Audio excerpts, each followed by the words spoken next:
Can I tell our constituents in Western Visayas na ito, meron na raw mga bagong lamok na ipapalipad dito sa Western Visayas para mawala na yung dengue virus. At tayo ba, mapapaasa ba natin sila or baka mamaya tayo pagtawanan sa huli at maging pareho ito ng mga nanguhuli ng palaka para mawala ang dengue? What is the comment of the Honorable Secretary? Kunyari ako ay doktor at ito meron akong pasyenteng pinaanak. Kunyari yung taripa sa normal delivery is let's say 5,000. Pero PhilHealth will also be giving me 2,000. Kung justifiable na yan, can that be totally charged to maifip? Or is that 50%? In other words, we are putting a system para mawala na itong paulit-ulit na mga tinatanong ng mga congressmen. Because these members are actually the voices of their people. So pasensya na Sec, because we are also under pressure so that this program will really be effective. Where are we now in terms of our request for this rationalization of PFs, professional fees? Madam Chair, since the last meeting, I have actually met several times with the PMA president, and the discovery is that not all specialty societies have a professional fee scale. There are some that do, like for example, the Philippine College of Surgeons use a relative unit value, which will be very useful because it's a factor to compute a certain amount. So let's say in a scale of of 1 to 10, nasaan tayo in terms of professional organization, medical organizations na merong taripa? Actually, sinasabi nila that's up to the physician to actually charge what they feel is their professional Pero may fee. tarif kasi, Sek, yung...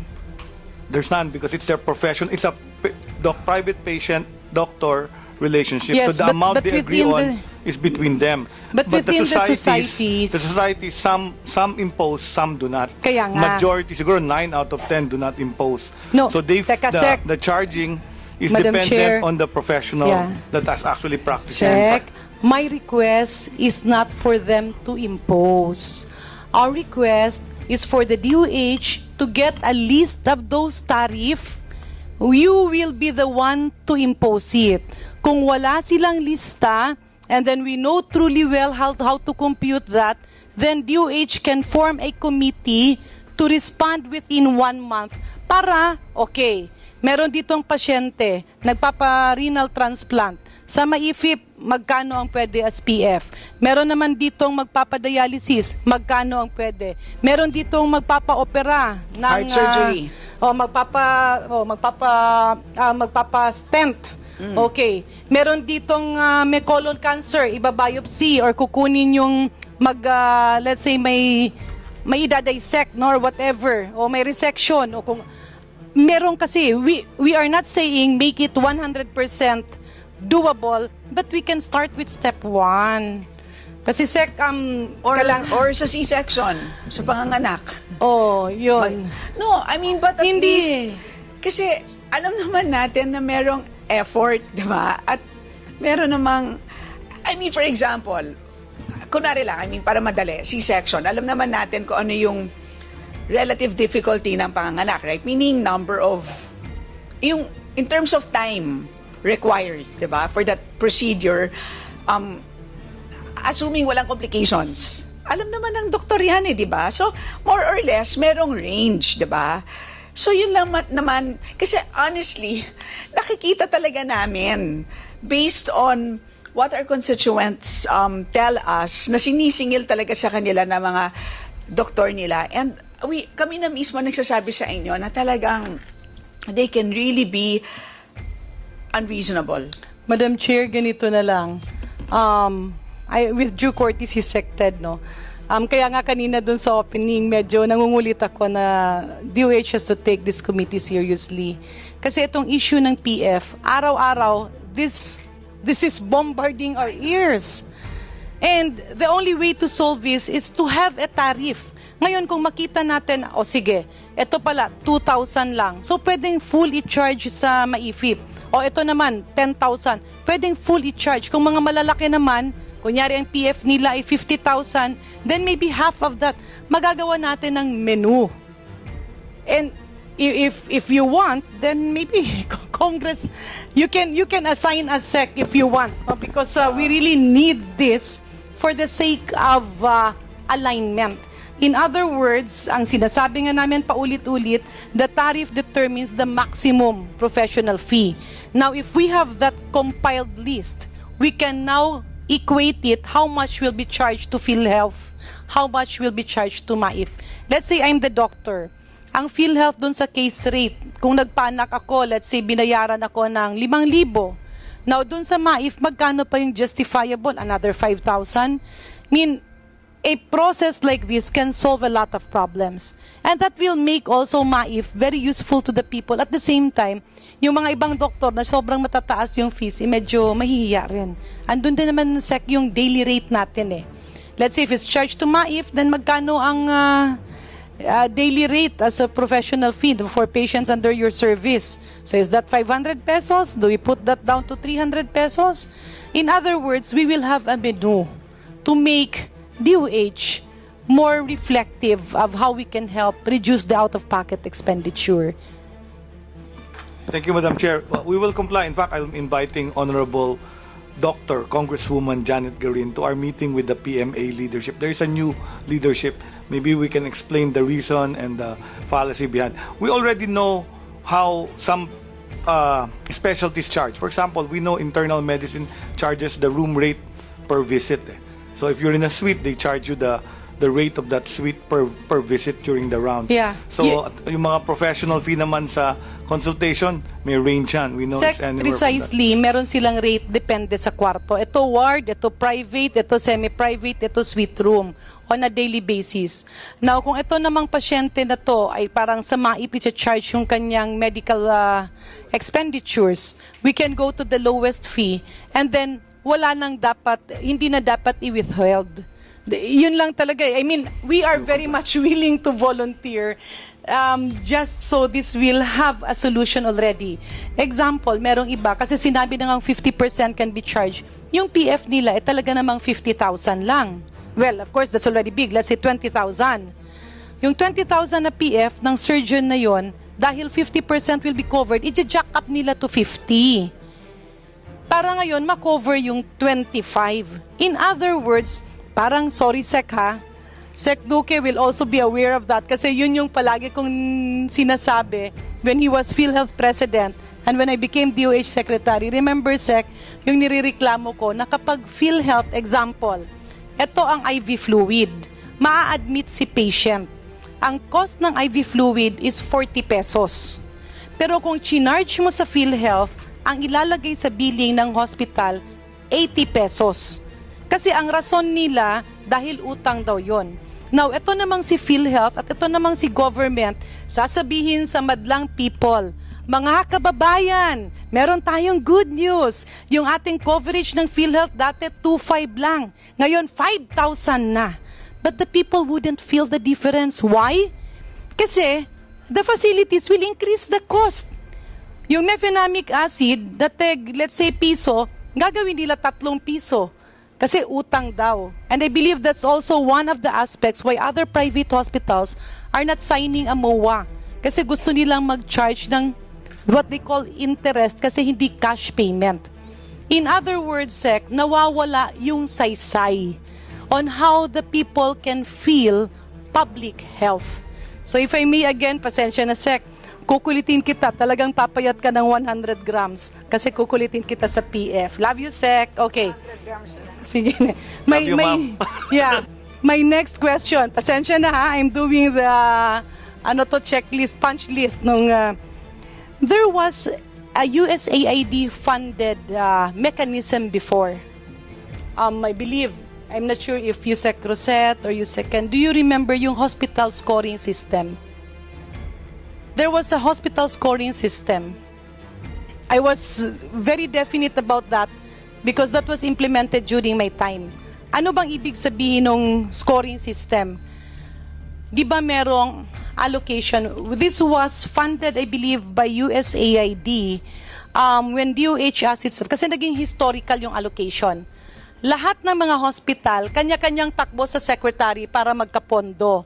So what happens is, kung sino ang mas nakakabulong, yun yung nagkakaroon ng mas malaking pondo. Yung ibang hospitals naman who are not performing anymore, hindi na sila nagpe-perform maski wala silang income kasi mataas yung kanilang subsidy, let's say from HFEP or from DOH. So the proposal actually was to have, I believe, 5 parameters yun kasama yung cleanliness, kasama yung availability of medicines and reagents, kasama yung filling up of positions kasi yung iba ang daming bakante na hindi fini-fill upan. Bed occupancy rate, I forgot the 5th one. In other words, itong parameters na ito ay chine-check ng DOH. Itong mga ospital, income pala. Kasi may nangyayari, Sec, at nakita natin yon sa historical data, na yung mga ibang hospital, walang income, pero ang laki-laki, so they became totally dependent. So how do we motivate them? We motivate them, parang akap yan Magtrabaho ka, tutulungan ka ng gobyerno. Ito naman, let your hospital function and government will help.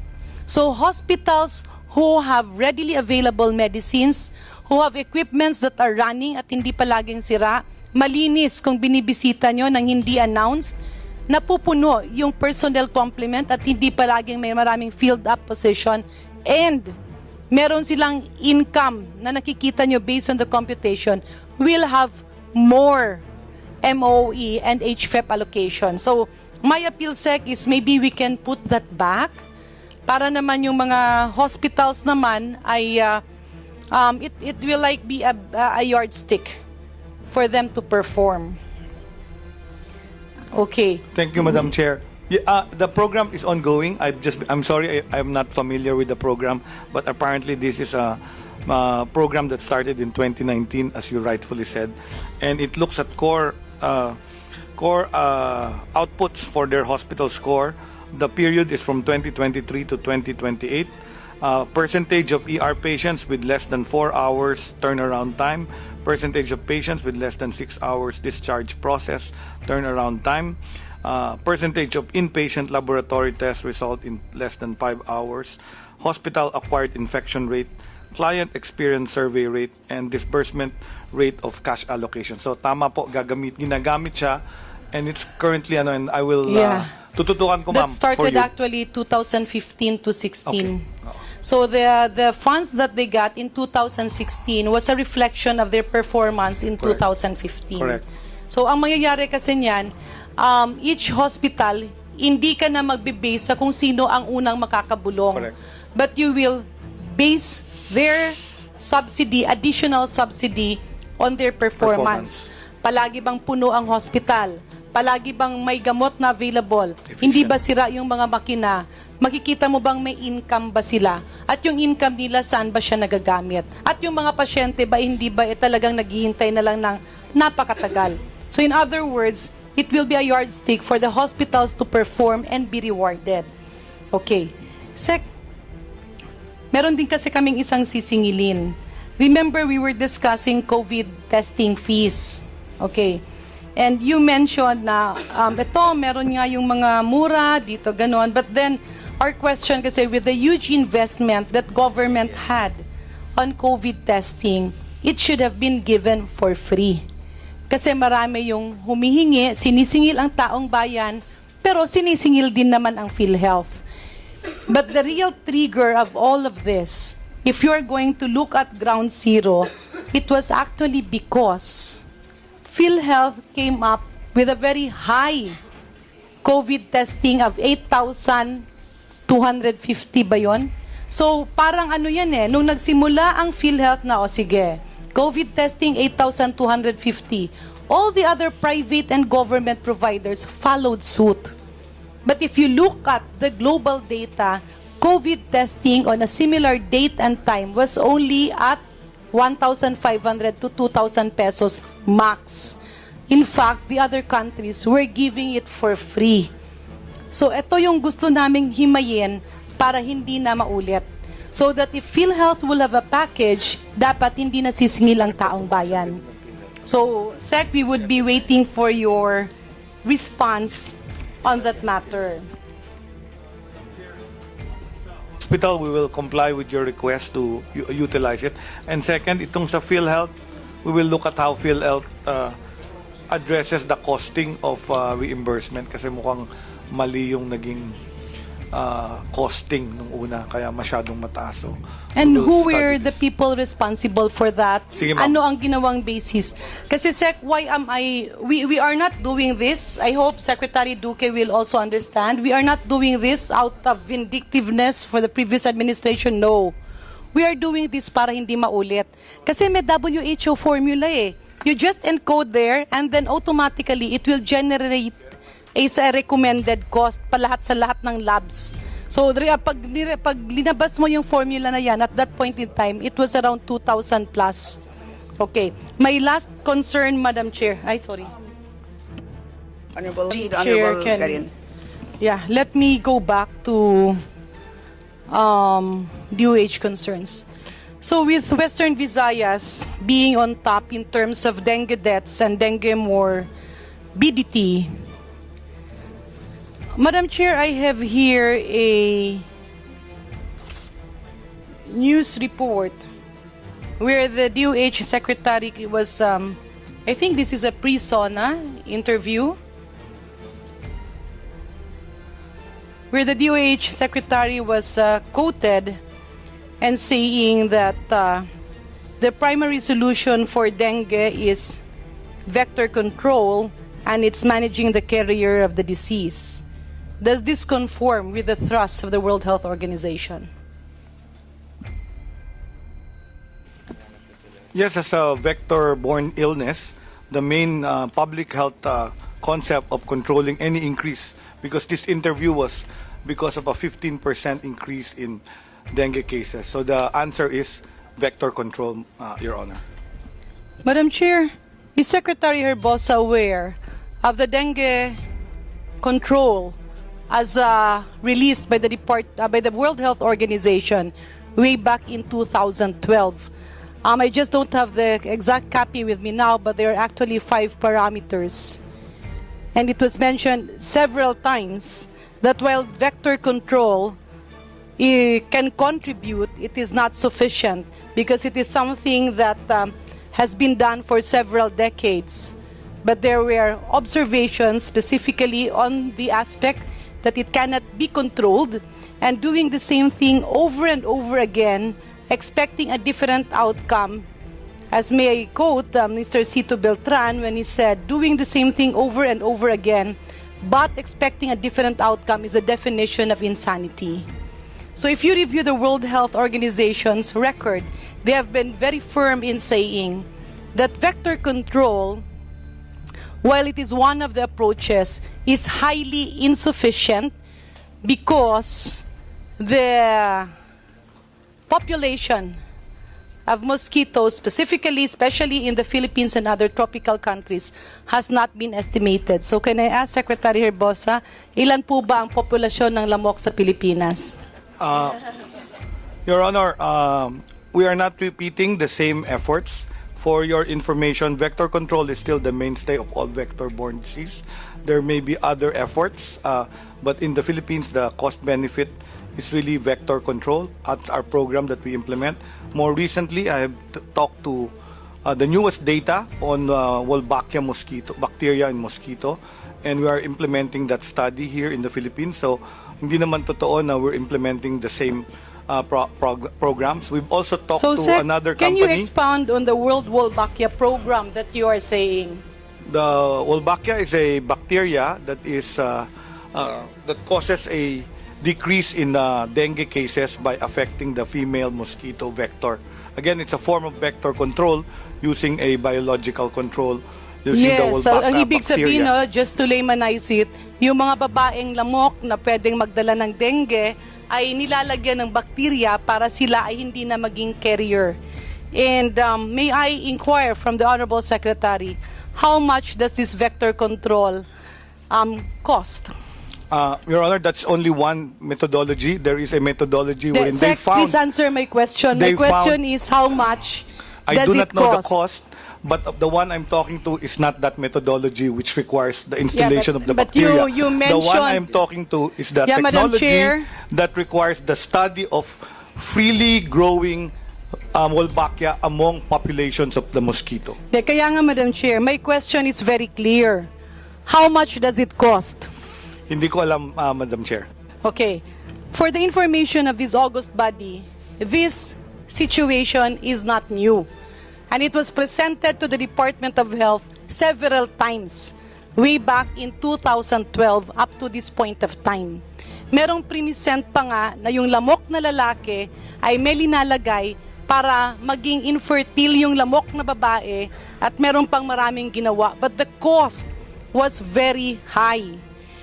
There was also this trial and experiment.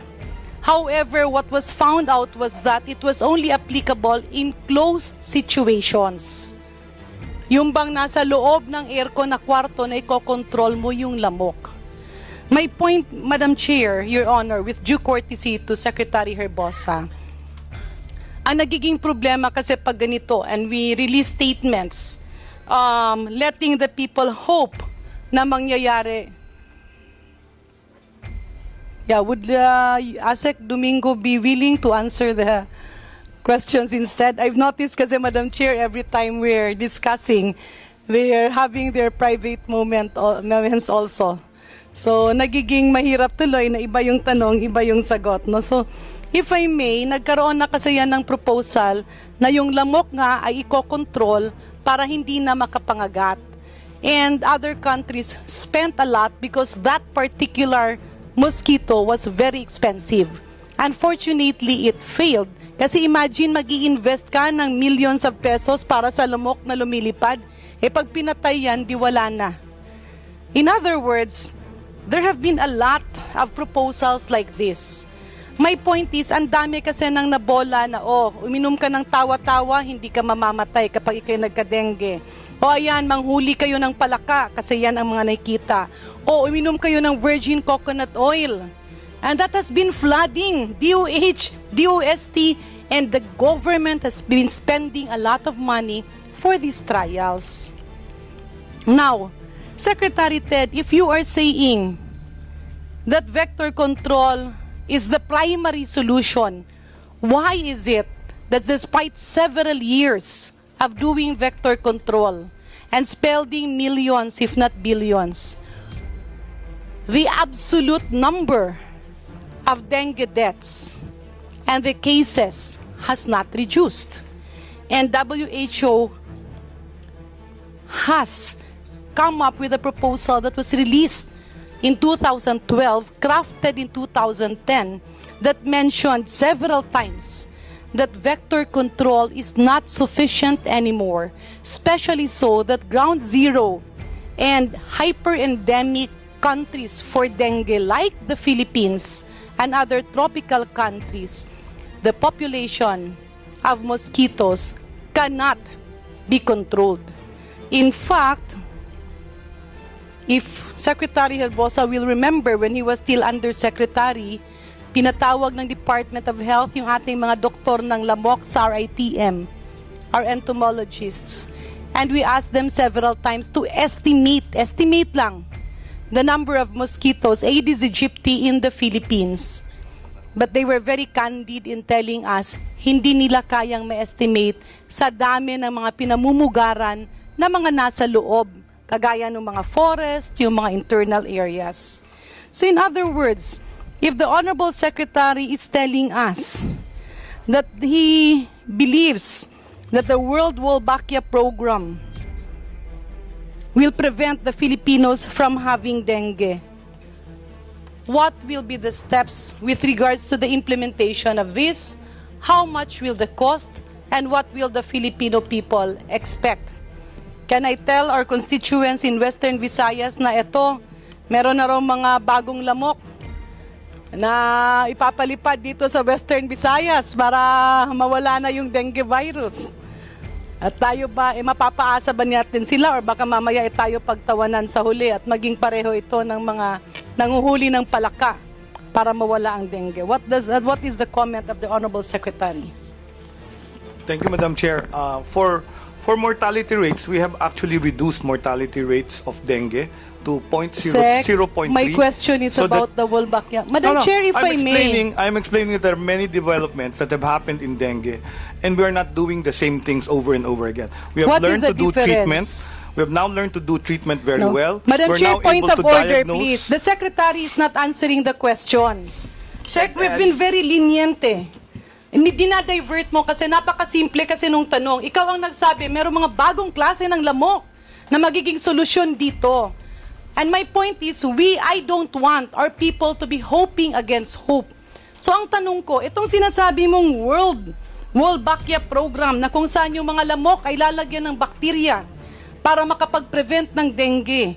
Ito ba kapag sasabihin ko sa aking mga kababayan, is there something that they can expect? And how much will the cost of this to government? Please answer the question.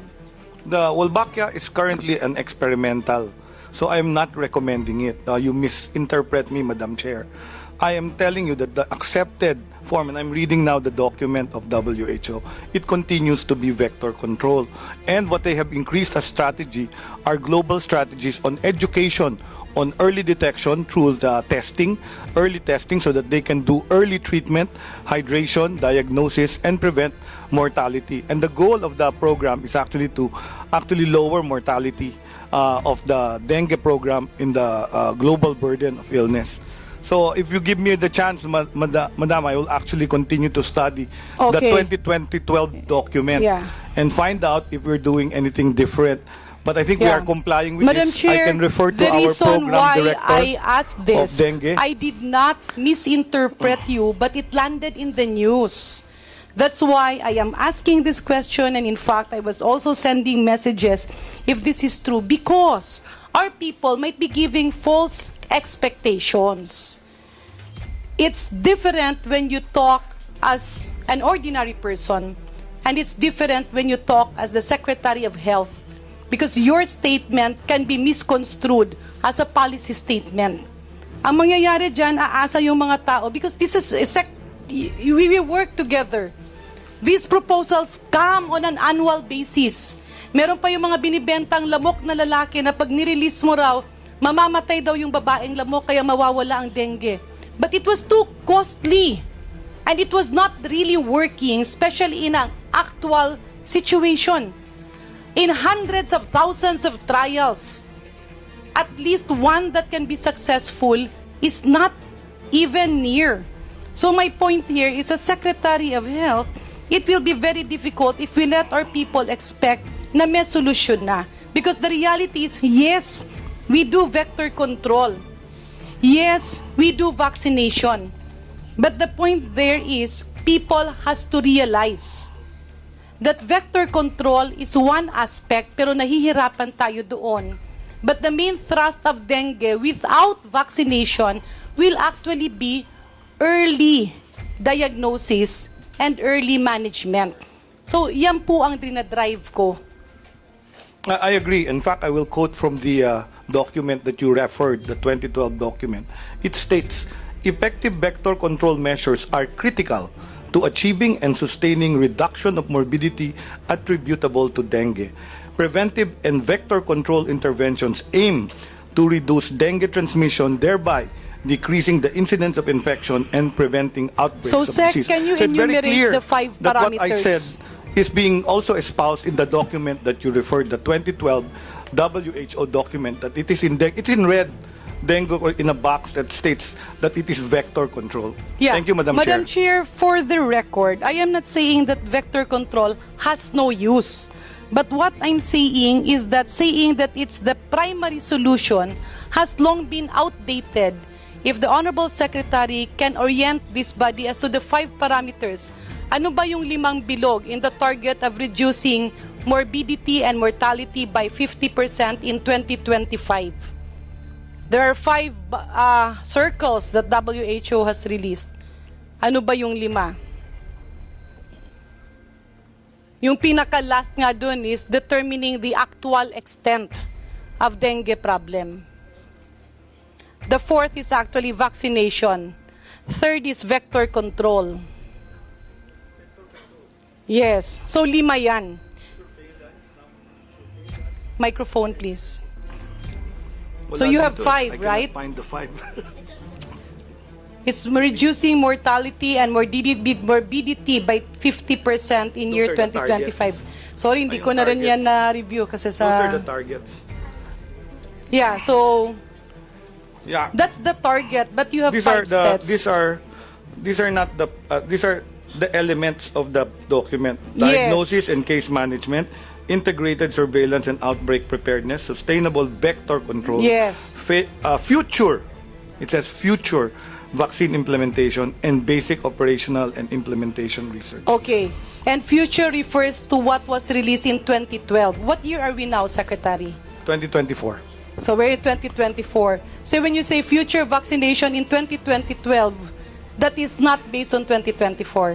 Correct. Okay. So that document was released with Philippines as the primary ground zero because we are the exporters and the producer of dengue. Do you confirm that? I confirm that. Okay. So the only reason I do not contest vector control because that is part.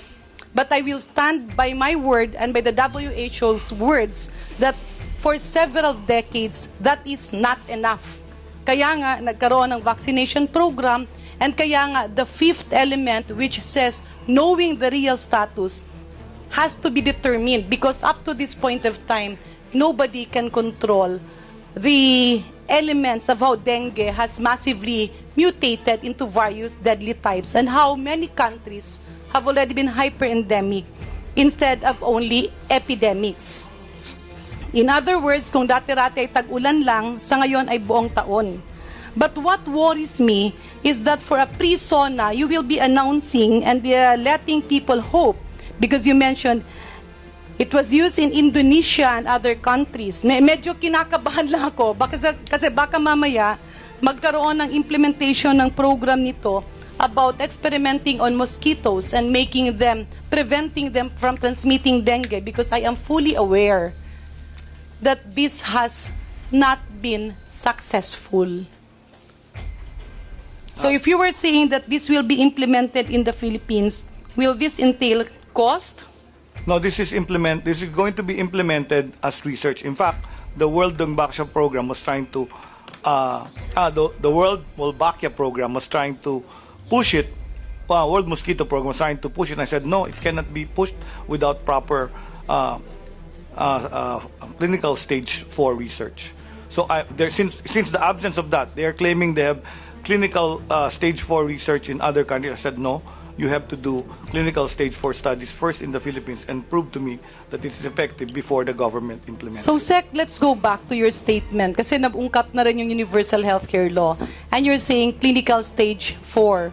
Are you referring to Phase 4. clinical trials Yes, of vaccines and medicines or is this different? of the vector control using the Wolbachia bacteria. So if you talk about clinical trials of vaccines and medicines, kasi it's stated in the universal healthcare law where it was incorporated na magkaroon ng stage 4. Do you confirm this? Yeah, all research has to undergo phase 4 clinical trials before it is accepted for registration. Which other country requires stage 4? Phase 4. Phase 4. Phase 4. All robust FDAs require phase 4 clinical. Are you sure of that, Sec? Because Yes, I'm sure of that. Yes, because I am also sure that what is required is phase 3A and in some situations phase 3B. Because- Only for certain vaccines that have very good results in its phase 3 trials. Madam Chair, Your Honor, pasensya na, no? Pero yan kasi nagkakaroon ng kalituhan. So lahat ng gamot na ginagamit at binibigyan ng license ng FDA is only until phase 3A. Yung iba until phase 3B for other uses. Phase 4 is actually post-monitoring surveillance. Correct. Okay. But for the FDA to declare it safe and efficacious, what is required is phase 3A, not only in the Philippines, but all over the world. It requires only from the country of origin. No, Sec. We're referring about FDA licensing, Yes, declaration FDA of safety licensing, and efficacy. one of the requirements to fast-track any registration is that it has already been registered in its country of origin. Sec, that is different. Di ba? Okay. No, that's really No, the law. yeah. Maybe we can ask the Yeah. DG of FDA what we the can rules request are. the DG of FDA. And siguro for the next meeting, we can tackle with that. Yes. Madam Chair, Your Honors, with due courtesy, I am looking at this as a very important matter to be discussed. Kasi kanina, ang sabi ni Secretary Herbosa, willing na willing siya na baguhin yung Universal Healthcare Law kasi nga marami dun ang diferensya. Now, one of the major blunders of the Universal Healthcare Law in relation to HTAC is saying that all medicines, vaccines, commodities, and devices that will be used in the Philippines has to pass through Phase 4 clinical trial. To laymanize that, it simply means magagamit lang ng Pilipinas pag ginagamit na ng buong mundo ng 5 to 10 years. Because no country in the world, and I can prove that, requires Phase 4 clinical trial upon licensing. Di ba, Sec, kanina ang sinabi mo, the Formulary Executive Council was created by virtue of the generics law. Therefore, their job is to make sure that generics law is being followed by the Department of Health and other government institutions. When it comes to safety and efficacy of medicines, vaccines, and drugs, who determines this, Madam Chair?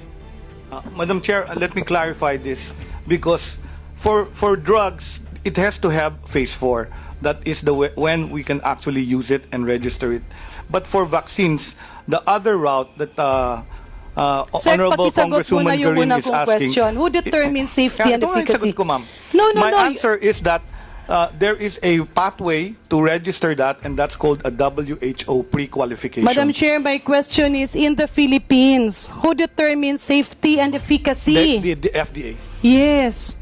So para matapos tayo, on our next meeting, we can request the FDA to be present because if we're going to amend the Universal Healthcare Law and you, Secretary, will insist on Phase 4 as a prerequisite for all drugs, walang universal healthcare na mangyayari. Kasi yung mga gamot na makakapasok sa Pilipinas ay kailangan gamitin muna ng ibang bansa ng 10 taon. Kaya nga, post-marketing surveillance, you observe it while it's being used. So let's say for cancer drugs. For cancer, lagay na natin na pinakasimple na lang. Let's say, antibiotic na amoxicillin. For that amoxicillin to be licensed by FDA, you need Phase 4 or the initial license will come after Phase 3? An initial license can be given after Phase 3 because Phase 3 allows efficacy of the drug in clinical trials. Phase 4 of post-marketing surveillance looks at safety and incidences of complications. That's why that's very important to continue registration of certain medications. Precisely. Phase 4 is required for continuous registration, kaya nga surveillance. But when we talk about safety, efficacy, and issuances of CPR, Phase 3 is required. Tama. Phase 3A, at least certain trials, because you don't have to use it for 10 years. As long as you have studies that prove its efficacy and safety after a Phase 3 trial. The question is, okay, simplihan natin. For FDA, do you agree that FDA is the only institution in the Philippines that deals with safety and efficacy of drugs, medicines, and vaccines? Yes, Madam Chair. Okay. Do you agree that when an FDA issues a CPR or certificate of product registration, that is an issue, that is a proof of safety and efficacy? Yes, but not absolute because any complications that happen Do you that can be agree? pulled out. Do you agree that a CPR is issued because a safety and efficacy has already been established? Well, but based on trials and evidence currently available. Okay. In other words, kung merong gamot, merong bakuna, merong device, or any commodity needed health-wise, binibigyan niya ng lisensya na tatapos ang trial after Phase 3. But then, once a license is issued, tuloy-tuloy ang Phase 4 because that is monitoring. Na hanggang ngayon, kunyari lahat ng gamot na ginagamit natin, ongoing ang trial as Phase 4. But that is surveillance. Do you agree with that? Phase 4 stands for post-marketing surveillance of adverse effects. Precisely. So when we talk about safety and efficacy para magamit ng tao, para may certificate of product registration, the cut-off is phase 3. Right? Completed phase 3. Precisely. So the cut-off is phase 3. Why we are asking this? Kasi ito ang it's phase 3A, kasi phase 3B is for other use. Kunyari, ano Ma'am, ba sa yung... vaccines lang kasi yun eh. Inallow nila ang phase 3 registration because they found that vaccines help populations.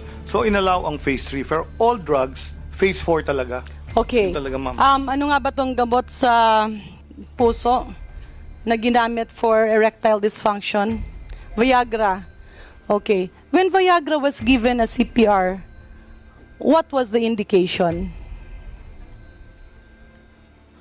No, phase 4, for Viagra, it was being studied for hypertension.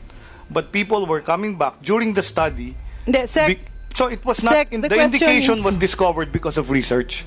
So when they marketed it, they marketed for erectile dysfunction. No.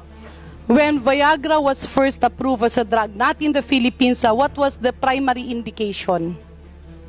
Viagra was not approved as an hypertension. It was ma'am, no, sir. That's why the name is Viagra. It was for bradycardia. It was for hypertension. They were treating people with hypertension. Okay. Now, and the men were returning when was it discovered na meron siyang effect on erectile dysfunction? During At the what phase 3 trials.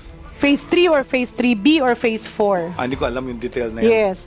Because the way it works in clinical trials, and that's why we have to educate the people on this. Kasi minsan, Sec, like kanina, sinasabi mo, ay hindi pa tapos kasi wala pang phase 4.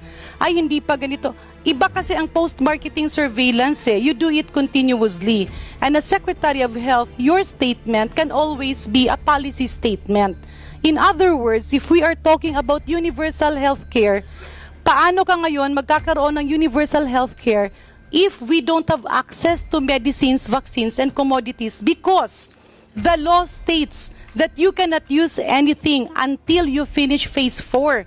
Kaya nga, pagdating ng COVID, maski nagagamit na ng buong mundo, and even now that we have drugs that are there for cancer and other illnesses with high morbidities, the Department of Health has their hands tied because of that killer provision in the universal healthcare law, which was possibly inserted by naturalists.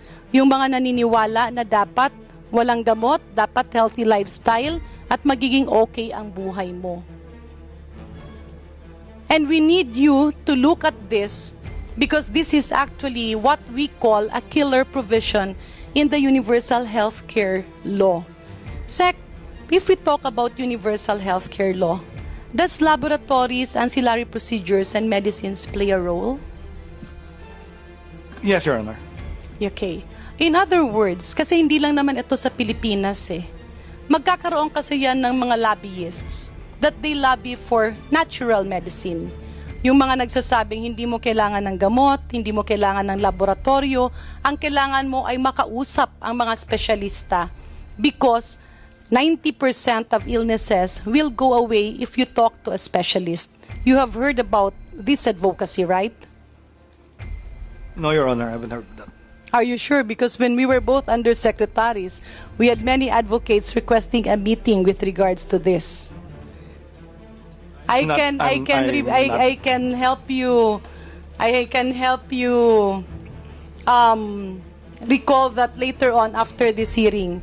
Yeah. But so as not to take time. Ted, the reason why I'm asking this is that if we are really bent on amending the universal healthcare law, we have to realize that when it was crafted, there were insertions that were meant to actually kill universal healthcare. And the very reason of inserting phase 4 as a prerequisite for all medicines, vaccines, devices, and commodities is for the Philippines to go back to the Stone Age. How do you define phase 3B trial? Is it not that phase 3B is for other uses? Other indications, kagaya nung what do you call this very strong antioxidant for cancer patients na nagpapaputi? Okay. What is the primary indication of glutathione?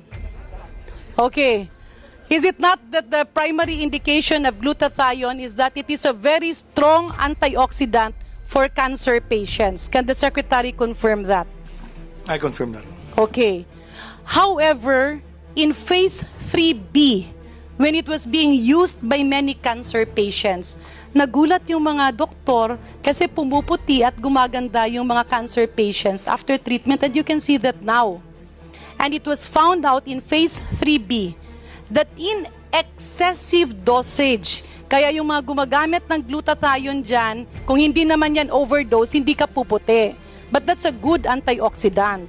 In excessive doses, the side effect of glutathione is suppression of your melanocytes.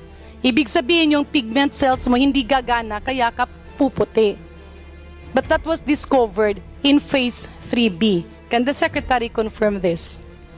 I have no knowledge of glutathione so much.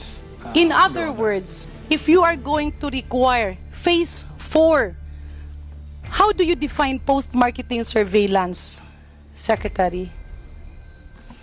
For when a drug is registered after phase 3A, 3B, the next phase enters post-marketing surveillance. It's all reactions that did not come out during the phase 3A, 3B research are supposed to be being reported observed. and observed. Yes, yes. And the FDA is free to pull out if there are cases of mortality. Precisely. and everything. Correct. So, Sec, you were saying, after licensing, pagkatapos mabigyan ng lisensya, nangyayari ang phase 4.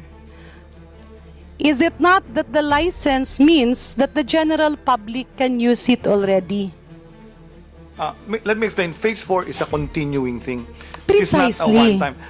When phase 4 studies are submitted, it can be initial studies, pero phase 4 pa rin ang hingin.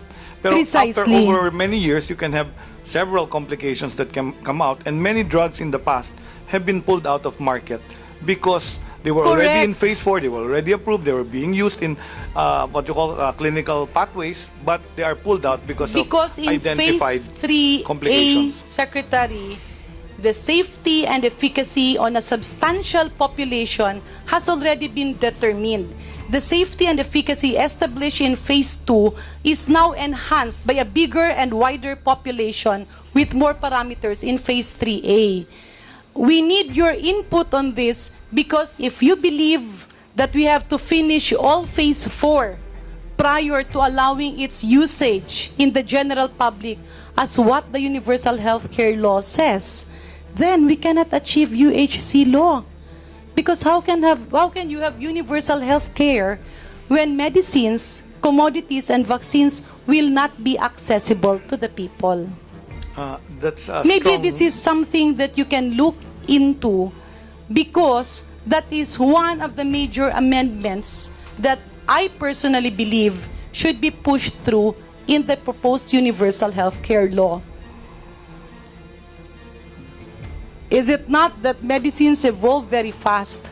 Nagkakaroon nga yan ng mga combination ng mga gamot, di ba? Yes, Your Honor.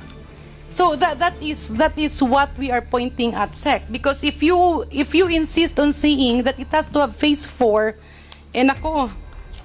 wala tayong mangyayaring universal healthcare law dyan. Aanin mo pa ang damo kung patay na ang kabayo. No? And that is a sentiment that has been put forward by many specialists. And I am begging on you to open your heart and look at this intellectually. Because that provision is a killer provision. Nabudol tayo ng universal healthcare law na yan. Dahil ang nakasaad sa universal healthcare law, PhilHealth ang in charge sa public health, which is wrong because it should be DOH. You agree with that? And yung pangalawa pa doon na nabudol tayo, ginawang mandatory ang pagtatapos ng phase 4 before magamit. In other words, ginagamit na ng buong mundo, pero tayo nakanganga pa rin. Because we tied our hands with this universal healthcare law na may killer provision. Pasensya na Sec, inuulit-ulit ko yan dahil kailangan buksan nyo rin at matingnan nyo na hindi nararapat ang provision na ito. Yes, you are correct. In phase 4, there are situations na makikita mong may complications. There are situations na may drug or product pull out. But the benefits outweighs the risks. Pag nilabas yan at phase 3A, na nakita na safe and efficacy at may CPR na, ang mangyayari dyan, marami nang nasasalbang buhay. Because it's not a perfect science. If you wait for a perfect medicine, or a perfect commodity, or a perfect public health drug, ang mangyayari niyan, marami nang mamamatay along the way. So, what does the law says? The law says you get an exemption for every drug that the country will use after phase 3A.